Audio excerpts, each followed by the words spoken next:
Hello everyone, welcome to Jurisprudence 2 lectures. I am Marjina Sultana from Indraprasth Law College, Greater Noida. In this video, we are going to discuss remedial liability. Remedial liability.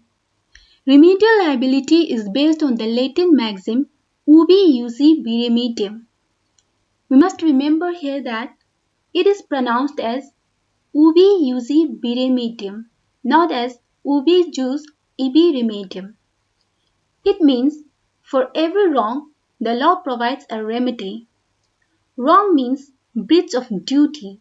So ubi iusi remedium means that for every breach of duty, there is some remedy prescribed by law and it is enforced by law.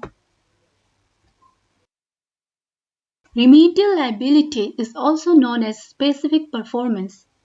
Its sole purpose is the enforcement of plaintiff's rights. It is useless to imagine and think a right without a remedy. So whenever law confers rights and imposes duty, it also enforces its specific performance. The purpose of remedial liability is to remedy the injury caused by any violation of rights by compelling the person bound to comply with it. Where one's right is denied, law affords the remedy of an action for its enforcement.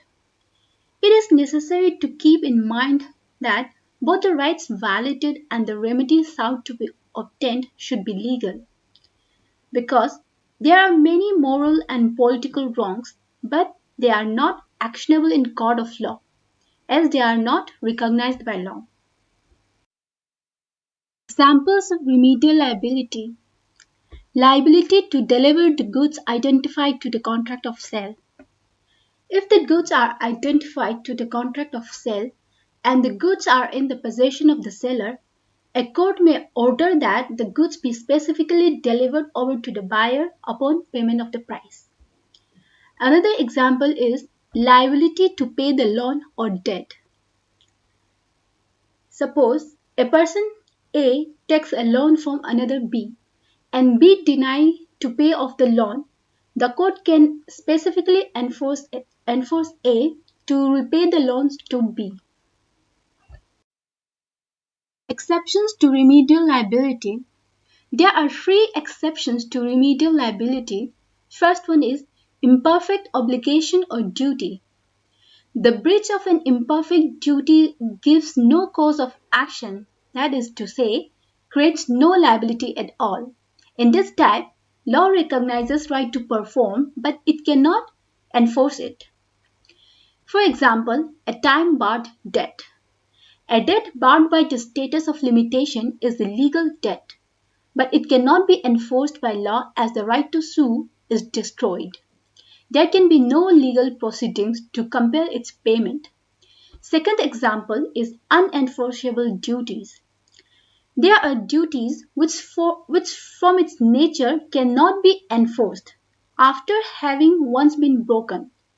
For example, in a completed assault, the defendant cannot be made to refrain from it as it is already done and the original state of the things cannot be brought. Another example is libel. Once the defamatory statement has been published and the reputation is harmed, we cannot undo the harm. It becomes impossible in the nature of things to enforce specifically the duty of refraining for the simple reason that it is too late. Wrongs of this nature cannot be remedied. They can only be awarded damages or punished.